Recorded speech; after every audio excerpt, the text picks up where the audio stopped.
What about your favorite skate spot in the world? Barcelona was probably the funnest place that I went skate-wise. Like, I've seen some really awesome places, but I think as far as a trip being really productive, I think Barcelona was the best, just because their metro station is set up so good that you can take it for 2 exits and then skate around all day. You don't need a car, you can see spots from other spots, and probably skated about 20 spots in a day, and especially out here you just don't get to do that. If you can skate 2 or 3 spots in a day, that's like a miracle. Is there any particular city or country that you noticed are more strict with the laws of skateboarding? I would have thought that China would be more strict on skating, just because, I don't know, maybe stereotypes or whatever, but they really didn't care. Every time that we would skate a spot, it would be like the people that, if it was outside of a business or whatever, the people that worked in that business would come out and watch, and we might be skating a spot for 2 hours, and eventually we'd get a crowd, and it would start to feel like you're like a street performer, because it'd be like 200 people that would just stop what they were doing and watch. That's cool. And it was strange because a lot of those people had never seen skateboarders before. They didn't even know what a skateboard was. Wow. And there was one time that we were skating a spot, and it was on a zero trip, and John Rattray's board flew out into the crowd, and this lady just watched it nail her like right in the shin. Oh my God. Just like, she's never seen a skateboard before. She had no idea how to react. Wow, what was her reaction when it hit her? Pain.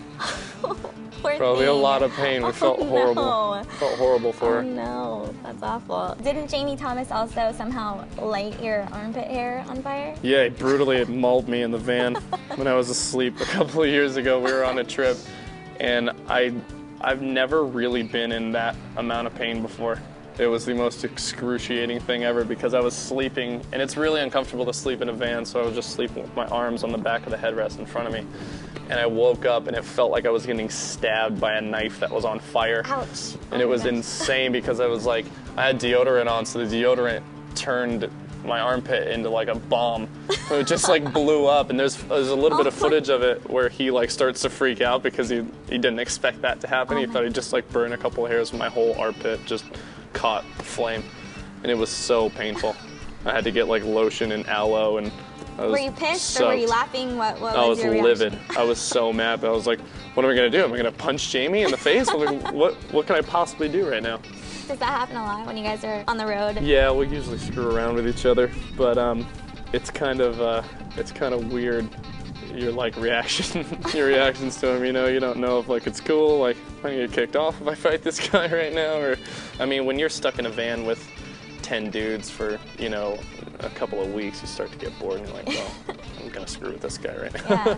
You have a unique nickname, Molasses.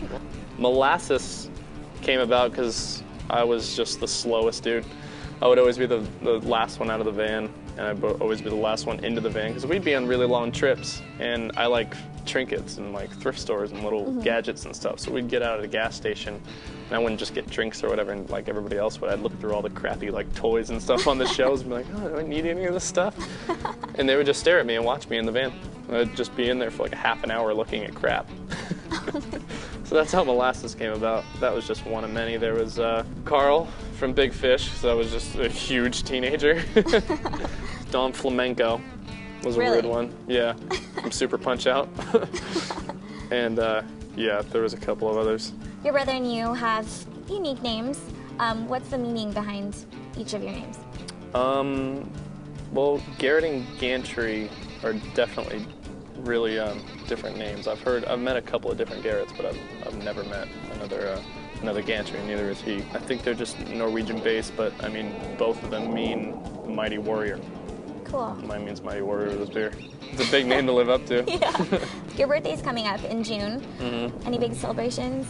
I think I want to go skydiving. Really? Yeah, I just went and saw some friends do virtual skydiving up at City Walk, so I got super jealous and knew that I wanted to do it, so I decided yesterday that I would try and go skydiving for my birthday. That is crazy. And they say that it's less scary than bungee jumping. I've done the world's biggest commercial bungee jump in Macau, China. Really? Yeah, and that was terrifying. Oh my gosh. Really awful.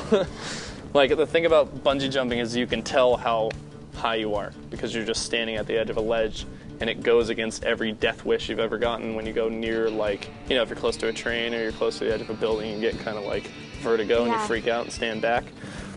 once you pass the point of no return, it just feels like you're committing suicide. Oh my gosh. And I was looking straight down at where I thought I was just, you know, going to be a pancake on the floor. And they had like this little airbag, and I was kind of laughing at it on my way down. So I was like, that's not going to stop me if this thing breaks.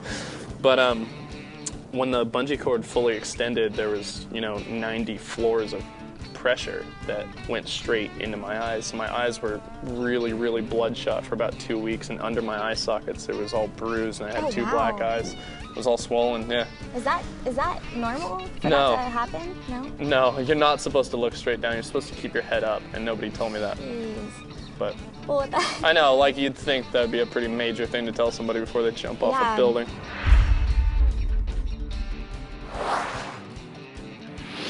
Well, he's pretty much always felt like just the epitome of cool. I've always kind of liked more whimsy characters. Like, Is it true that one might find you in the middle of a donut shop at 4 a.m. playing Scrabble? we ended up like riding the bull, and we were just partying out there until we were there for about 6 hours.